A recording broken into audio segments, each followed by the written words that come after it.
But let's turn right at the very top to the big breaking news that's coming in. There's been high drama this evening at the Asia Cup cricket tournament with Pakistan threatening to pull out but eventually playing a match that has been delayed against the United Arab Emirates.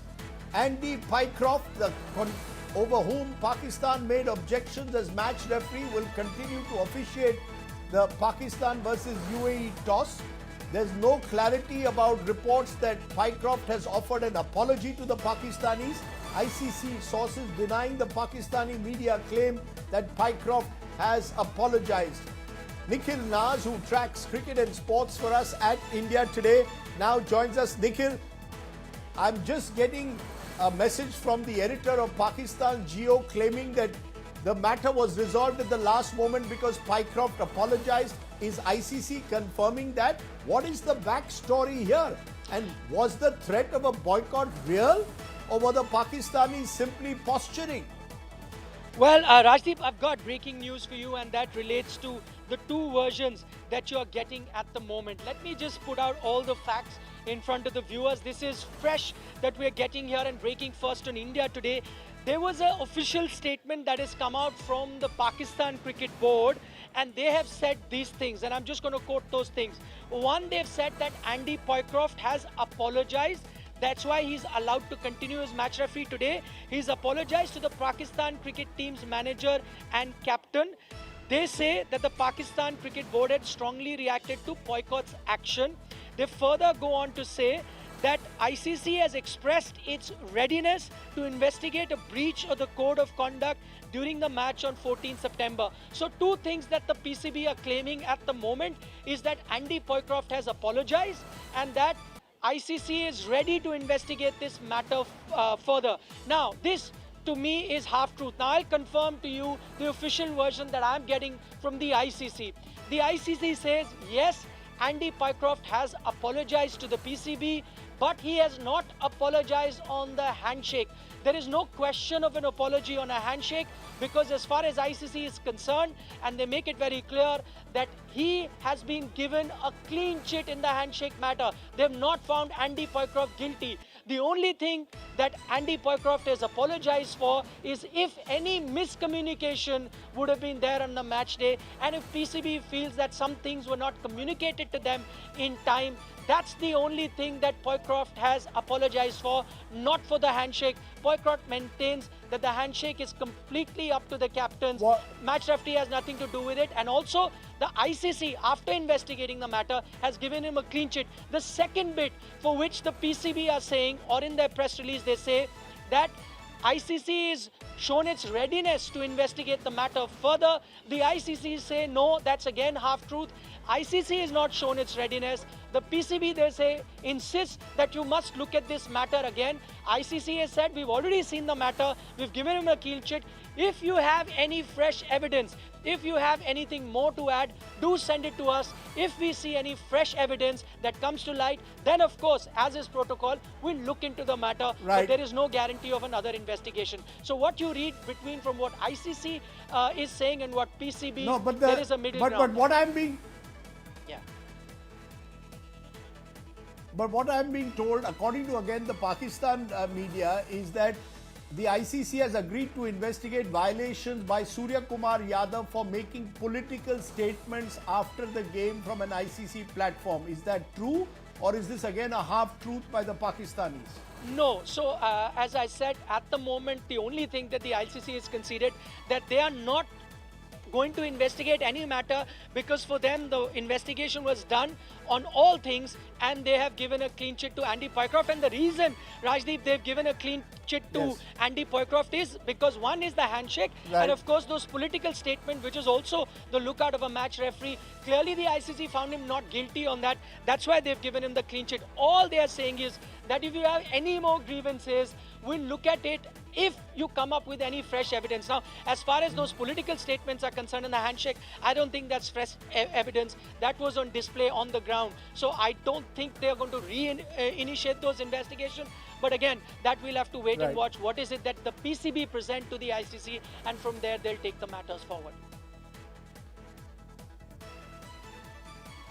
But clearly lots of posturing going on, all of which has cast a shadow over the Asia Cup. India and Pakistan in that proxy war of sorts over cricket. Appreciate Nikhil Nas joining us. Criminals who fired shots outside actor Disha Patani's house killed in an encounter. That's right, this is in Bareilly. Accused have been identified as Arun and Ravinder. They belong to a US-based gangster group, the Rohit Godra Goldie Brar gang, and were history sheeters. Arvind Oja, who tracks crime for us, is joining us. Arvind जी ये बताइए कि दिशा जो actor है उनके घर के बाहर जो शूट आउट हुआ उसके बाद एनकाउंटर होता है. इस एनकाउंटर में दोनों लोग जो गैंगस्टर थे दोनों को मारा गया.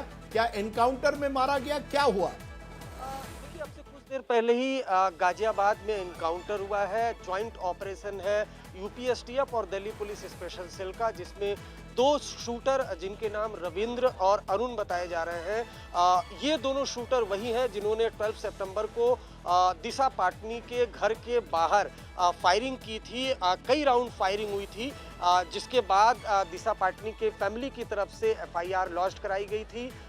फायरिंग के बाद यूपी सीएम योगी आदित्यनाथ ने खुद फोन किया था दिशा पाटनी के फादर को और कहा था कि स्ट्रिक्ट एक्शन लिया जाएगा. उसके बाद सीसीटीवी फुटेज की मदद से लगातार ये जो दोनों शूटर हैं, हरियाणा के रहने वाले हैं, इनको तलाश किया जा रहा था. और जब आज ये जानकारी मिली कि ये गाजियाबाद की तरफ इनकी मूवमेंट है, उसके बाद ट्रैक किया गया. दोनों शूटरों ने पुलिस पार्टी पर फायरिंग की क्योंकि दोनों के पास सफिस्टिकेटेड वेपन्स जिगाना और ग्लॉक पिस्टल थी. दोनों ने फायरिंग शुरू कर दी. पुलिस की तरफ से फायरिंग की जिसमें दोनों शूटर को गोली लगी और डॉक्टरों ने उन्हें मृत घोषित कर दिया. Right. Arvind Oja joining us with those details. Appreciate you joining us there. So those two pieces of breaking news coming in. I want to turn to our top focus tonight. Prime Minister Narendra Modi, Prime Minister for the last 11 years, and before that Gujarat Chief Minister for a dozen years, turned 75 today. It was a day where across the country, BJP workers, celebrities, and a host of world leaders were busy greeting the Prime Minister, offering him birthday wishes on his milestone birthday. The Prime Minister himself was in Dhar district of Madhya Pradesh, where he launched a series of welfare and development programs. The big question, of course, is has Mr. Modi's birthday now turned into a national event? Critics say it's an example of sycophancy and a personality cult. His admirers say Modi is the most towering figure in Indian politics and therefore deserves all the birthday wishes he can get. Take a look at this report and then we look at the Modi formula. Back in a moment. As Prime Minister Narendra Modi turned 75, his party, his colleagues, his supporters pulled out all the stops to make a splash, almost a show of strength. Newspapers greeted readers on Wednesday with advertisements wishing Prime Minister Modi a happy birthday. The BJP launched a fortnight-long Seva Pakhwada to mark the occasion.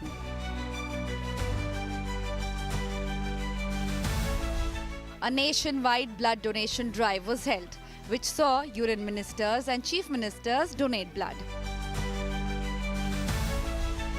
State governments led by the BJP have lined up social welfare events till October 2nd. Modi himself attended a rally in Madhya Pradesh where he launched a health scheme for women. माताओं, बहनों, बेटियों का स्वास्थ्य ये हमारी प्राथमिकता है. गर्भवती महिलाओं और बेटियों के सही पोषण के लिए भी हमारी सरकार मिशन मोड में काम कर रही है. आज से हम 8वें राष्ट्रीय पोषण माह की शुरुआत कर रहे हैं. I join all my 145 crore fellow Indians in wishing our Prime Minister a happy birthday. Prime Minister Modi, my best wishes to you on your 75th birthday. Social media was flooded with messages posted by industrialists. आज आदरणीय प्रधानमंत्री श्री नरेंद्र मोदी जी के 75वें जन्म दिवस पर मैं उनको अपनी हार्दिक शुभकामनाएं देता हूं. हमारे प्रधानमंत्री श्री नरेंद्र मोदी जी की 75वीं सालगिरह के मौके पर उन्हें ढेर सारी शुभकामनाएं। Superstars and sports stars.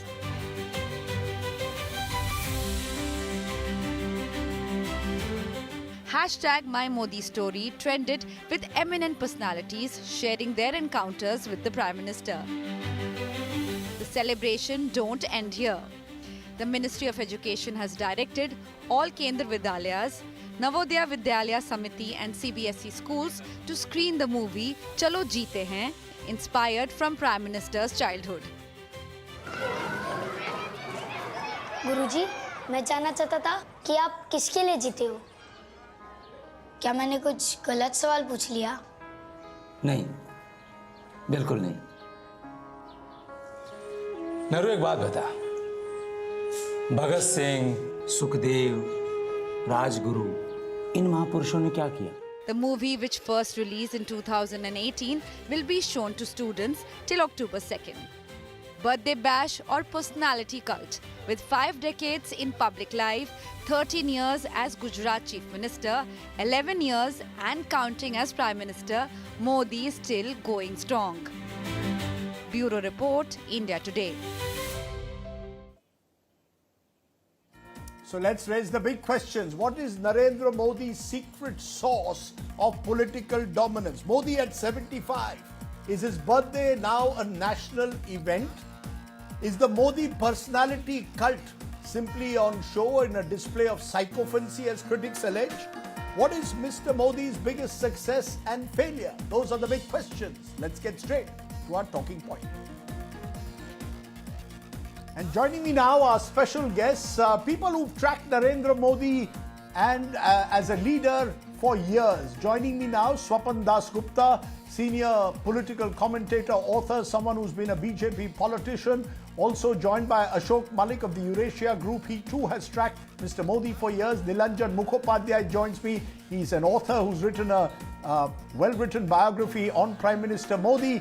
And we hope to be joined by Pavan Verma, author and politician, also shortly. I want to come to you, Swapan Dasgupta, breaking each question one by one.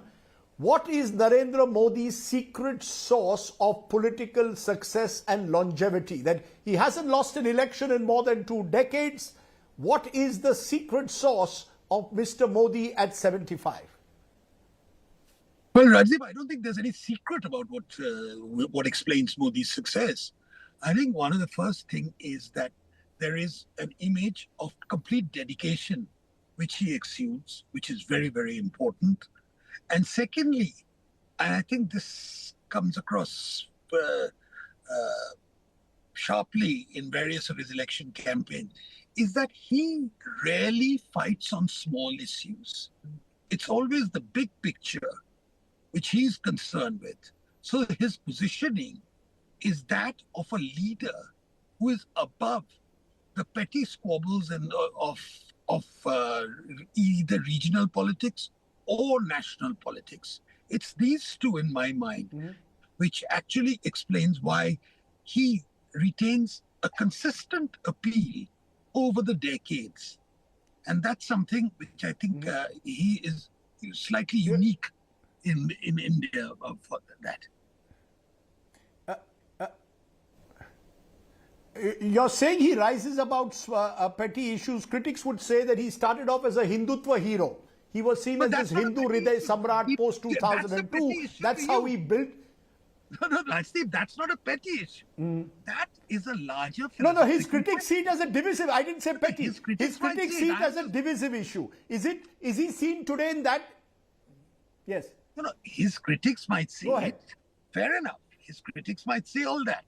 I am explaining it that as far as I see it, Narendra Modi's ability to articulate the Hindutva idiom, sometimes explicitly, sometimes more symbolically, is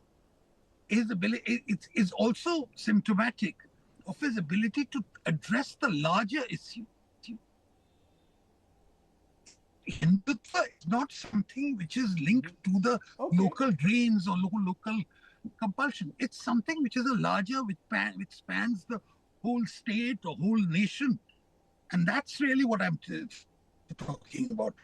Modi is not a local So leader. it's more, Modi you is believe, a national you leader. believe he's seen as And a symbol that of a kind coupled of with the- nationalism. Am I correct? A muscular nationalism. He is seen certainly in a national, he's seen as a national figure. He's probably seen as the only national figure in India today. There is no other parallel to him. And therefore, particularly when it comes to national elections, where Lok Sabha elections, where the question is who is going to govern the country, I think Mr. Modi has a natural and a clear advantage, which often leads to the BJP getting a majority. And when he doesn't get a majority, I mean, that's, you'll obviously ask yourself the question, 2024. 2024 was one occasion where it was some of the local issues which diverted, which made him lose that cutting edge, which made the BJP lose that cutting edge. Whenever he presents himself as a national figure, Okay. That's That's an interesting perspective. Nilanjan Mukhopadhyay, Swapan Dasgupta saying Modi at 75 has managed to transform himself into this national cult figure. What, according to you, is there a secret sauce to it? Well, we have to look at so how Mr. Modi started out first in 2001. From that time onwards, as Gujarat Chief Minister, he was able to project two definite facets of his personality. One is somebody who knew the development mantra and was able to sing it in the manner that the people wanted it. And the other was that he was able to utilize the sentiments which were risen by the Godhra carnage, and thereafter the reaction to that, the Gujarat riots, So he pursued both these issues very systematically right from 2001, 2002 onwards till 2013-14 when he was actually campaigning as, for the 2014 elections. Thereafter, as Prime Minister, he has further taken these two factors forward, and the development mantra has actually transformed into a kind of a governance platform which is heavily dependent on welfare. Basically it is, project oriented, programs which he is pursued, which has actually delivered a lot of, deliverables to the people in terms of food after COVID, various other manners in which it is given. And besides that, there has been this recurring, the theme of Hindutva, which has always been there. If we actually go back from 2014 onwards and track it, page by page, you will find that every now and then he has returned very strongly to the Hindutva pitch. The latest being in the 15th of August Independence Day speech, talking about a high-powered demographic mission, something which is for the last nearly 4 decades the Sangh Parivar has been campaigning, especially in Assam, when Balasaheb Deoras first coined the idea that the refugees have to be separated from the infiltrators. It's a completely different way. The Hindu is a refugee and the Muslims are the infiltrators. Same lot of people coming, possibly for the same reasons, but they get different labels by a majoritarian political platform. That is the way it has been done. So it has continued way, and Mr. Modi has actually very successfully normalized this majoritarian idea under Mr. Vajpayee and Mr. Advani, more so Mr. Advani and less Mr. Vajpayee. It got an entry, but both of them did not think that alone itself is going to be a sustainable political idea. Mr. Modi believed in it right from the beginning, and he has been able to establish it. As he turned 75, he's actually turned out to be the most powerful leader. At the moment, does not seem to be any imminent challenge faced to his political standing. So has he normalized the rise in a way, Ashok Malik, of the political Hindu? With Narendra Modi at 75, as I said, dominant figure now at the national level for a decade, but even in the state of Gujarat, prior to that, has he normalized the rise of the political Hindu? If you permit me saying this, to assess a political life which has been so long, so rich, on a milestone day, I don't think we are being fair by limiting it to a few nouns here, a few episodes there. There is a larger picture which we are missing. I would say there are three attributes to Narendra Modi which stand out and which have helped him stay on top of his game for years and decades now. Number one, Mr. Modi has grown older. He has, grown in years, but his politics has not grown older. His politics has continuously and continually evolved. He is a gifted politician and a very dedicated man in the sense that he has taught himself new things. He has taught himself new subjects, new idioms. The Narendra Modi, who was a grassroots worker, did not know international economics or the importance of semiconductors. The Prime Minister does. The Narendra Modi, who started off with the Ekta Yatra, probably did not know foreign policy to the way the Prime Minister Narendra Modi does, and has taught himself to be a sure-footed diplomat. He has continuously evolved, continuously added to his the quiver of arrows, and he has been receptive to changing public aspirations. That is what has helped him. He has not imposed his politics, his ideas on the people, on his, in a sense, his consumers or his voters. He has drawn from them and responded to them. That is his number one calling card. Second, for all his faults, even his worst critics say this man is hardworking, dedicated, sure-footed. He is the 3 o'clock politician. If there's a problem, I want him there. Even his critics say that. In a time of fairly frivolous politics, not just in India, but in many parts of the world, look at the politics of the United Kingdom. People, prime ministers going off for parties in the middle of COVID. In that sort of an atmosphere, we're seeing that in the West, we're seeing that in other democracies. Narendra Modi comes across as a serious person serious with his job. You may not agree with his politics, but you don't doubt his seriousness. I believe those are his strongest calling cards. Okay. Pawan Verma, therefore, do we look at Mr. Modi at 75 well beyond just seeing him from the traditional way he was seen, let's say even a decade or two ago, as I said, the rise of the political Hindu, that he's evolved according to Ashok Malik and thereby has been able to change and adapt to the aspirations of a new India, as he calls it? Or is that, do you agree with that? Thank you, Rajdeep. I first would like to congratulate the Prime Minister on his 75th birthday. He has certainly emerged as a figure of history in India's democratic politics.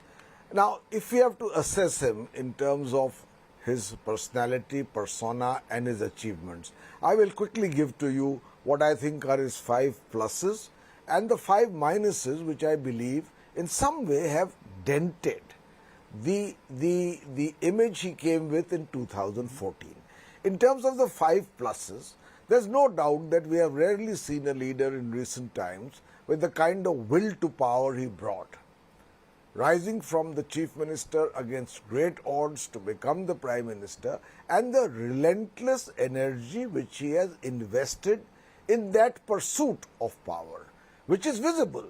He works 24/7 a day, that's a plus for him. Second is his eloquence, his ability to be able to address any subject and speak in a manner which has an impact on his audience. We have rarely seen leaders of that kind, I think perhaps after Atal Bihari Vajpayee. Thirdly, he has built a rapport which is based on popularity with the masses. Otherwise, no leader would have got 2 absolute majorities largely on his strength. Fourthly, in terms of his pluses, are his project of targeted welfarism, although there is a great deal of corruption at the lower level in its implementation, but the targeted welfarism has made an impact in the building of his what you call the personality cult. And fifthly, I think he's made a contribution to the much expanded digitization of the Indian economy. Now, as against that, if you ask me objectively, in terms of his minuses, I would put 5 quick things very quickly. I think the hopes that he brought in 2014 that he will take economic reforms, ease of doing business, to a point where India would look different in 10 years. That hope has not been fulfilled.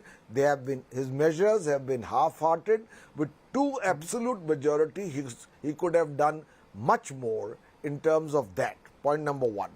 Point number two, he has injected, in my view, for the worse, the greater communalization of the social fabric and of Indian polity far more than it was before, and in a far more pervasive sense. Third, he has brought, unfortunately, because the first thing he did in 2014 was to bow before Parliament, in fact he knelt before it, a certain kind of authoritarianism which has in a partisan manner weaponized otherwise institutions which were meant to be autonomous and independent under the Constitution, such as the CBI, the ED, and I would say the Election Commission. Fourthly, I think that the falling standards of discourse in Indian politics ultimately take their inspiration from the leaders at the helm, and Prime Minister Modi could have been more careful in ensuring that that remains, because he is the Prime Minister of the whole country. And I think there he has fallen short of expectations. And finally, in terms of the economic benefits, in spite of the welfarism, there is a certain degree of alienation because of growing inequality and rising unemployment. A lopsided economy where there are more billionaires being produced than anywhere in the world, Right. and more people falling beyond the levels of acceptable poverty. So I would say that if you look at the balance sheet, he is a figure of history, but you have to see it in perspective and then judge him in his entirety. Let me then turn to the second question I'm raising today, Swapan Dasgupta, that we've seen the way the birthday has been celebrated. Every celebrity, every minister putting out tweets, putting out photographs, large ads. Is this the culmination of the personality cult that Modi has become? Critics will say this is an example of authoritarianism. His supporters will say this is an element of adoration and admiration that people have. Does the truth lie somewhere in between, or are we seeing an instinctive politician who's domineering and therefore a personality cult has grown around him?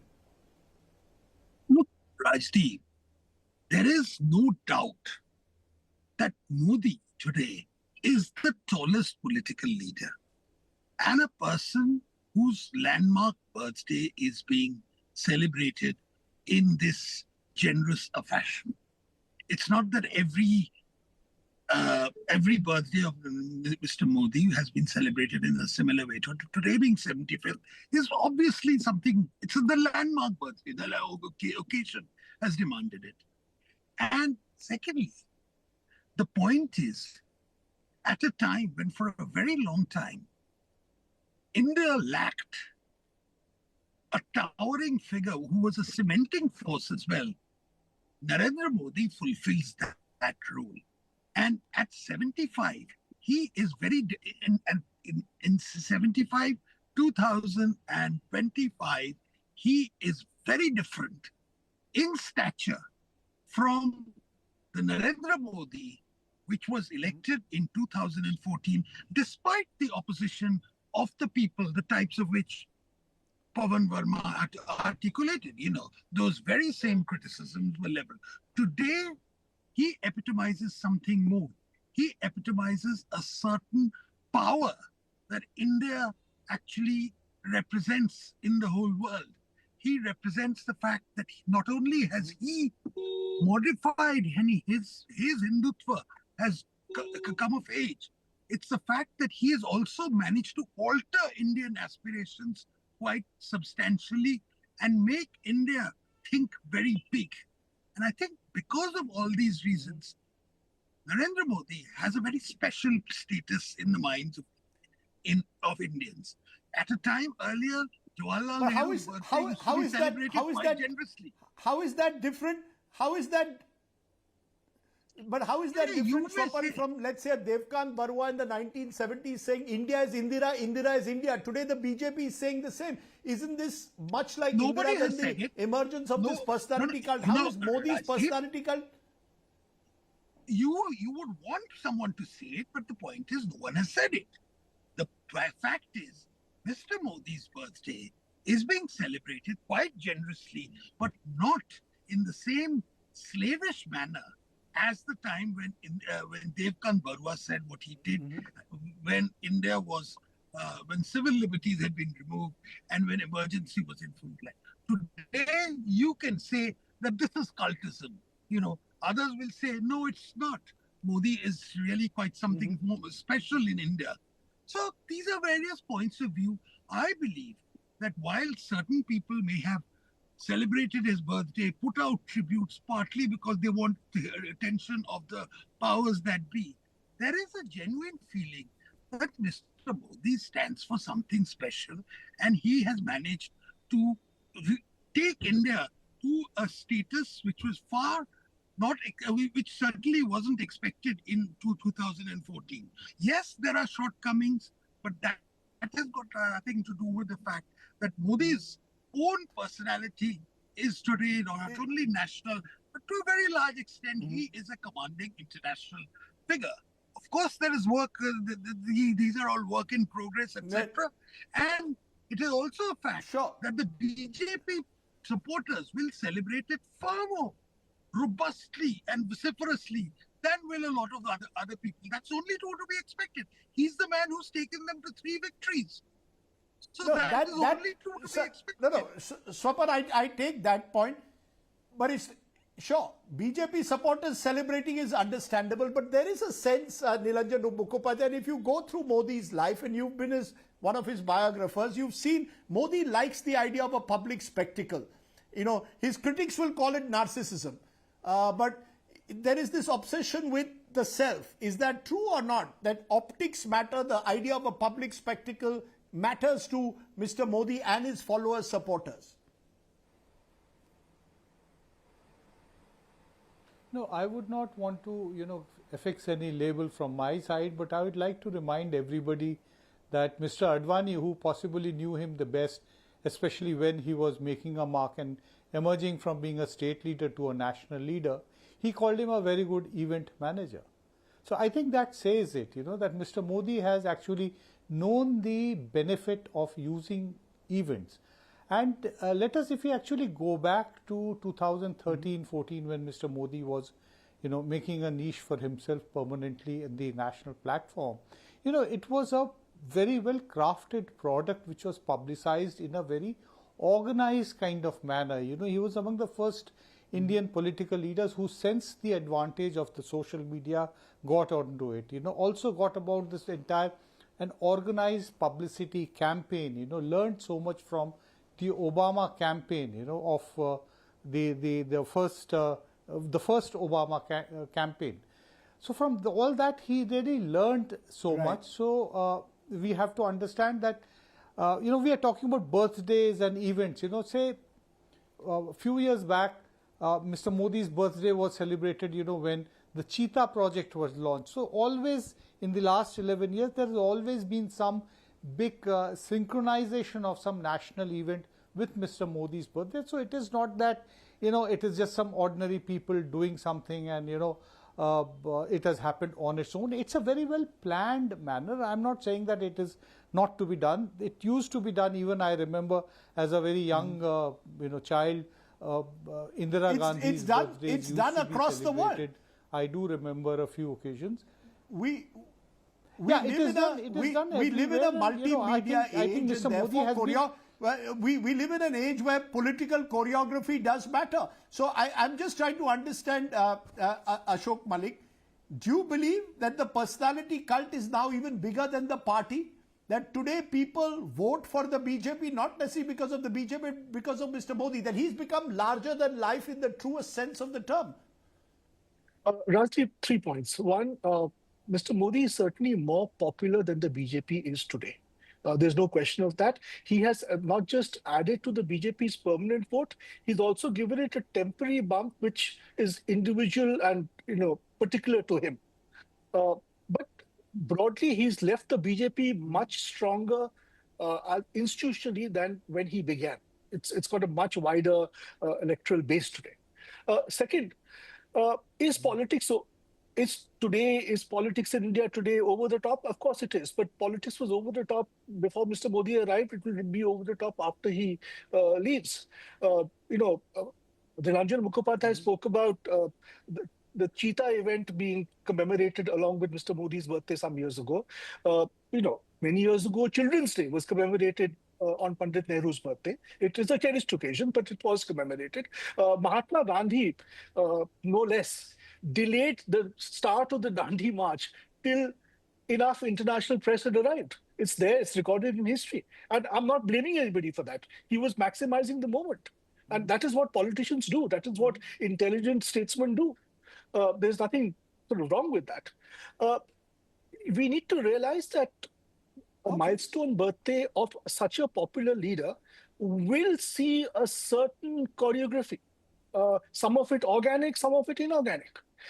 We need to also recognize this epoch for what it is. In my estimation, the two most popular politicians in India, the prime ministers in India, the two prime ministers with the greatest mass appeal and all India popularity were Pandit Nehru in the 1950s and Narendra Modi in the past 10 years. I'm not making any comparisons. I'm not going into who was better, who was worse. I'm not going into that. I'm just saying in terms of mass appeal and all India popularity, these two epochs stand out.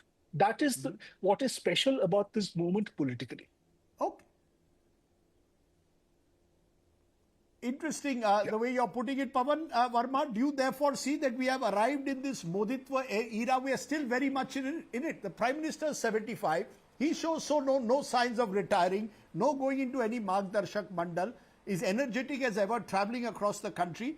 Are we in a Modi era, and how would you contrast it with what was once described as the Nehruvian era? The biggest difference between that era and today?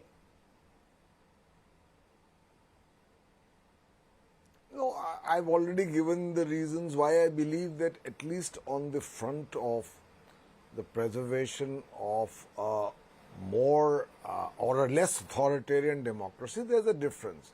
I'm not saying there were not personality cults then, but talking of personality cult, Rajdeep, you see, you can't separate the man from what actually made the man. He is a man who revels in authority. Please see his tenure as Chief Minister of Gujarat, where he brooked little opposition. In fact, he hardly ever gave enough importance even to the assembly.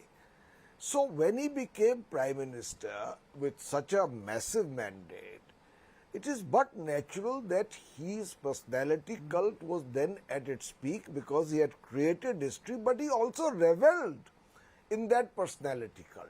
And what that has led to, and that is an observation which I see from sometimes real and sometimes apocryphal feedback, is that it has reduced the BJP, which was otherwise a very active collegium, Advani, Murli Manohar Joshi, Vajpayee, in discussion and sometimes holding a different opinion.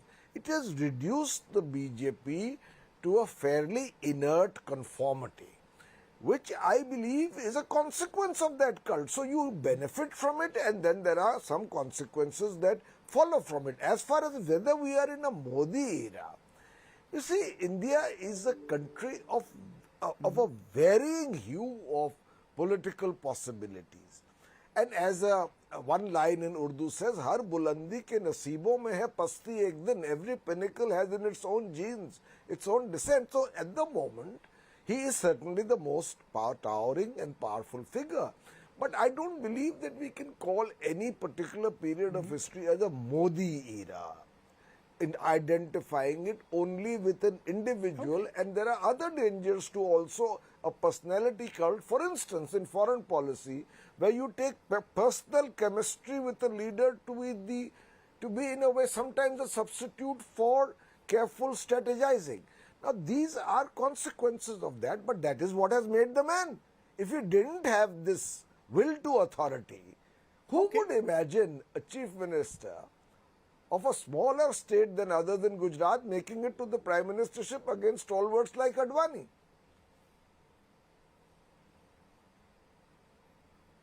I think you've all given us plenty of food for thought. Hopefully, as Mr. Modi cuts his birthday cake, if he at all cuts a birthday cake this evening, he listens to some of these varying thoughts. I think from all of us, we can only wish him a very happy birthday. He has been, like him or not, whichever side of the divide, you are a very gifted politician, a consummate politician when it comes to power politics. And that can be divisive, and he has been a divisive figure, but he's also been a figure who has to be understood at different levels. You need to understand Narendra Modi, and therefore he remains a figure of enduring fascination. 75 not out, Mr. Modi, and we only wish you a very happy birthday. Ashok Malik, Pawan Verma, Nilanjan Mukhopadhyay and Swapan Das Gupta for joining me here. Thank you very much.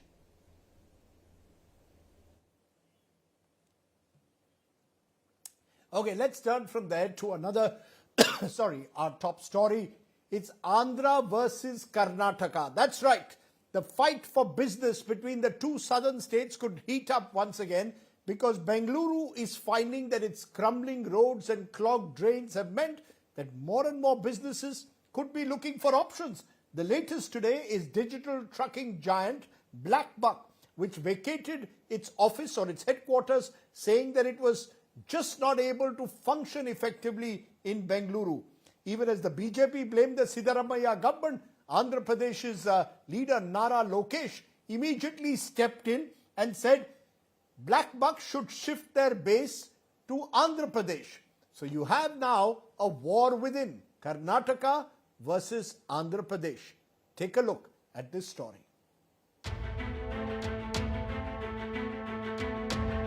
It's Andhra Pradesh versus Karnataka, the high-stakes battle for business and investments. And the fallout could reshape the economic landscape of southern India. Bengaluru's crumbling infrastructure, broken roads, potholes, clogged drains are no longer just civic nightmares. They are now a full-blown business crisis. Digital trucking giant BlackBuck has announced plans to vacate its office in Bengaluru's Bellandur, citing pothole roads, traffic mess, and poor infrastructure.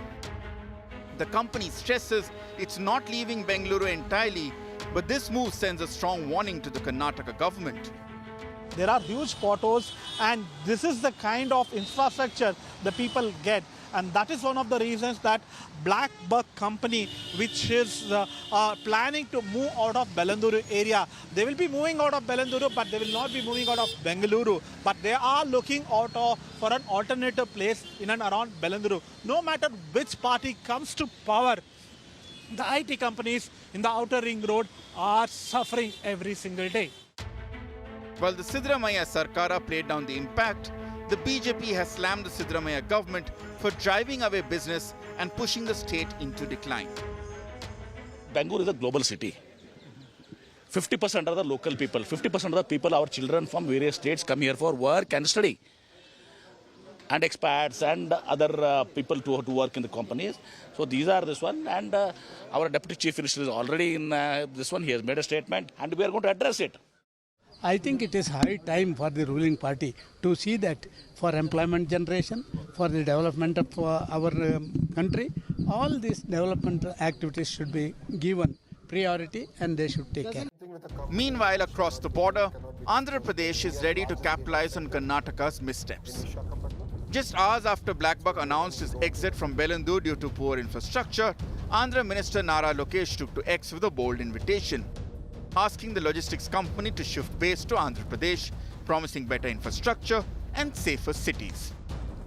Same thing with a company who name cannot be disclosed by me officially. They're going to build one of India's largest data center in Visakhapatnam. It's going to be a 1 gigawatt data center. We started from ground up. That conversation, I think, happened around August, where I drove them personally, showed them the land, and got them excited about Visakhapatnam. And this isn't the first time Andhra has seized such an opportunity. Back in July, when Karnataka failed to give land for industrial use, Andhra had made a similar pitch to poach business away from the state. Will Karnataka fix its crumbling infrastructure in time? Or will Andhra Pradesh steal the show quite literally? With Sagai Raj in Bengaluru, Bureau Report, India Today. Let's turn to tonight's Get Real India story. Public health in Chhattisgarh is once again in a crisis. Nearly 16,000 National Health Mission workers are on strike, locking up health centers and leaving patients stranded. From sanitation workers bandaging wounds to guards giving injections, the strike has taken a heavy toll on patients desperately seeking treatment. It's tonight's Get Real India story.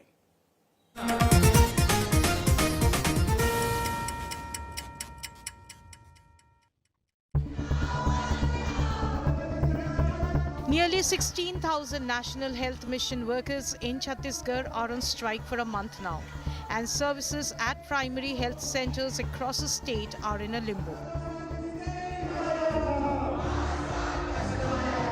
The employees on strike, who include paramedics, nurses and technicians, have a charter of 10 demands. These include regularization of service, great pay with 27% hike, 10 lakh rupees family insurance cover and better working conditions across centers. जहाँ जहाँ हमारे देश में जैसे मेघालय में कर दिया गया, मध्य प्रदेश में समान काम समान वेतन कर दिया गया, तो 40 और 60 का जो रेशियो है ये निरंतर आते रहेगा। इसके लिए केंद्र ने भी जो है चिट्ठी जारी कर दी है कि अगर स्टेट वाले अपने कर्मचारियों को रेगुलर करना चाहते हैं, नियमित करना चाहते हैं या हेल्दी सैलरी देना चाहते हैं तो हमारे केंद्र से निरंतर बजट आते रहेगा। इन्होंने चिट्ठी जारी कर दी है। सरकार देख रही, लेकिन वो चीज़ों का उनको फर्क नहीं पड़ रहा है, क्योंकि सरकार देख रही है कि हेल्थ व्यवस्था कितना ज़्यादा इफेक्ट हो रहा है, बच्चे स्पॉन्टेनियस मर रहे हैं, स्वास्थ्य सुविधाएं गड़बड़ा आ रही है, लेकिन ये कहीं ना कहीं चीज़ें छिपा दी जा रही है और ये बोला जा रहा है कि स्वास्थ्य विभाग में कोई भी चीज़ इफेक्ट नहीं कर रही है। Divisional DOSI government says it has accepted some of the demands. 10 में से उनकी 4 मांगों को हमने पूरा कर दिया है, 3 मांगों के लिए कमेटी बना दिया है, तो उसको लेकर अब हमने प्रावधान रखा है कि इनके सेवाओं को समाप्त नहीं करेंगे। यदि कोई ऐसा इनके नेगेटिव भी रिपोर्ट आता है तो उसको अपील का अधिकार दे रहे हैं कि ताकि वो अपने बात को उससे उच्च अधिकारी के सामने रख सकें। The strike is taking a toll on the ground. This particular health center in question is located in Bhatagaon, which almost treats 200 to 300 patients on an everyday basis. But right now, as you see, it is isolated. There are no patients, no doctors that are available here, except for a few. In fact, this particular health center operates with only with 30 to 35 staff members. That has now reduced to 6 to 7. सुबह 8 से रात के 8 तक के OPD चलती है और 3 doctors होते हैं और जितने भी इमरजेंसी पेशेंट है वो सभी डॉक्टर मतलब देखते हैं। अभी हड़ताल की वजह से किस तरह से प्रभावित हैं? हड़ताल की वजह से मतलब पेशेंट थोड़े कम हो गए हैं और 60 से 70 पेशेंट आते हैं। The Matpurena Health Center is deserted. It has not been functional for nearly a month. महीना से बंद है, कहाँ भटकूंगी बताओ, हैं? बहुत ही परेशान, सर में चक्कर उक्कर आ जाता है, कहीं गिर पड़ जाऊंगी कुछ है, ऐसे करके आती हूँ तो बंद रहता है, पूरा टोटली बंद है एकदम ही से। दवाइयाँ मिल रही हैं? दवाइयाँ भी नहीं मिल रही है, ऐसे कह दवा वो भी नहीं मिल रही है। तो अब प्राइवेट में जाएंगी आप? अब क्या करूँगी? The effect of the strike is being felt across the state. With NHM staff missing, others are pitching in. क्या काम करते थे? सब काम करते हैं। क्या पद है तो? सफाई कर्मचारी। हैं? सफाई कर्मचारी। सिर्फ सफाई कर्मचारी है। क्या करते सभी यहाँ पर? ड्रेसिंग करते हैं। At a community health center in Ambikapur, a sanitation worker was seen bandaging a patient's wound. And at the Gariyaband District Hospital, security guard was caught on camera administering injections to patients.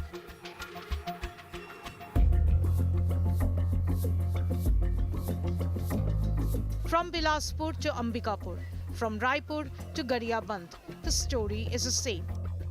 Health centers locked up, patients forced to go to private hospitals. Chhattisgarh's health network is in a coma. Usumi Keval Patel and Rajesh Mishra, Bureau Report, India Today.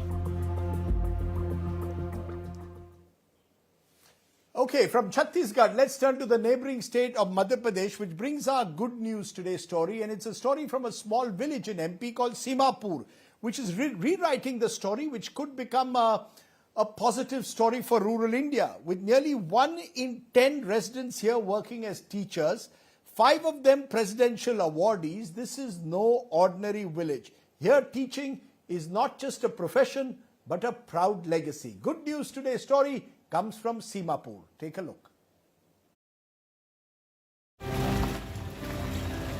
Welcome to Simhapur village in Madhya Pradesh. Here, every household has a teacher. Well, almost.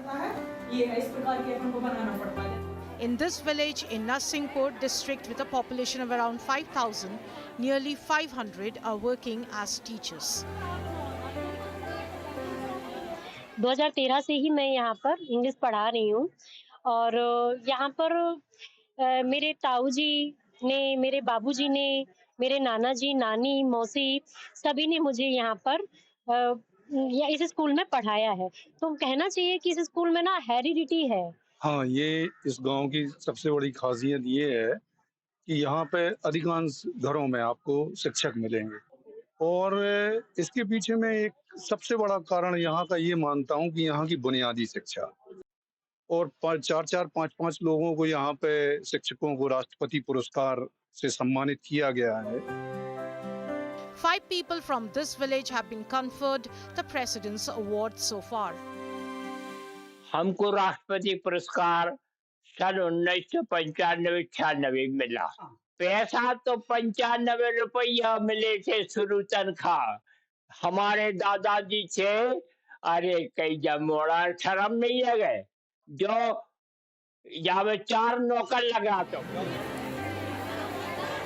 Usually children want to take up professions like medicine, engineering, management. But in Simhapur, teachers claim they are seen as role models and their profession is the most sought after.